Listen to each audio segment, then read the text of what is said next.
الحمد للہ رب العالمین والصلاة والسلام علی سید المرسلین اما بعد فاعوذ باللہ من الشیطان الرجیم بسم اللہ الرحمن الرحیم پڑھیے الصلاة والسلام علیک یا رسول اللہ وعلی آلک واصحابک یا حبیب اللہ صلی اللہ تعالی علیہ وآلہ وسلم۔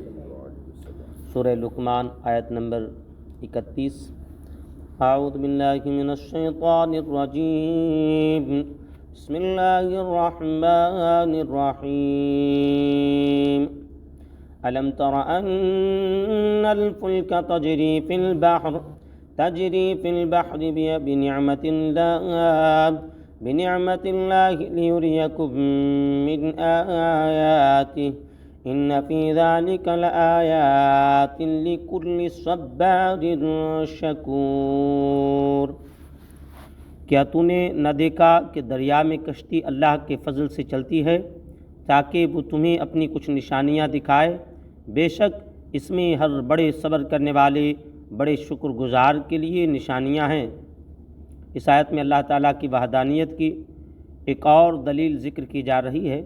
چنانچہ رب کائنات نے ارشاد فرمایا کہ اے سننے والے، کیا تو نے نہ دیکھا کہ دریا میں کشتی اللہ تعالیٰ کے فضل، اس کی رحمت اور اس کے احسان سے چلتی ہے، ورنہ اس کے لیے وہاں ہزارہا آفتیں موجود ہیں جو اس کی روانی میں رکاوٹ بن سکتی ہیں اور کشتی کو ڈبو سکتی ہیں۔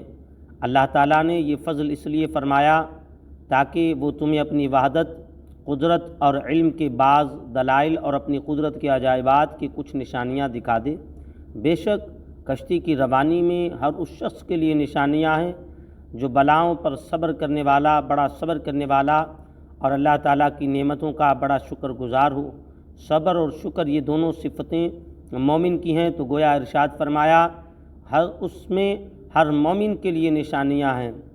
وَإِذَا غَشِيَهُم مَّوْجٌ كَالظُّلَلِ دَعَوُا اللَّهَ مُخْلِصِينَ لَهُ الدِّينَ فَلَمَّا نَجَّاهُمْ إِلَى الْبَرِّ فَمِنْهُم مُّقْتَصِدٌ وَمَا يَجْحَدُ بِآيَاتِنَا إِلَّا كُلُّ خَتَّارٍ كَفُورٍ۔ اور جب پہاڑوں جیسی کوئی موج ان پر آ پڑتی ہے تو اللہ ہی پر اعتقاد رکھتے ہوئے اسے پکارتے ہیں، پھر جب اللہ انہیں خشکی کی طرف بچا لاتا ہے تو ان میں کوئی ہی اعتدال پر رہتا ہے، اور ہماری آیتوں کا انکار صرف ہر بڑا بے وفا نہ شکرا ہی کرے گا۔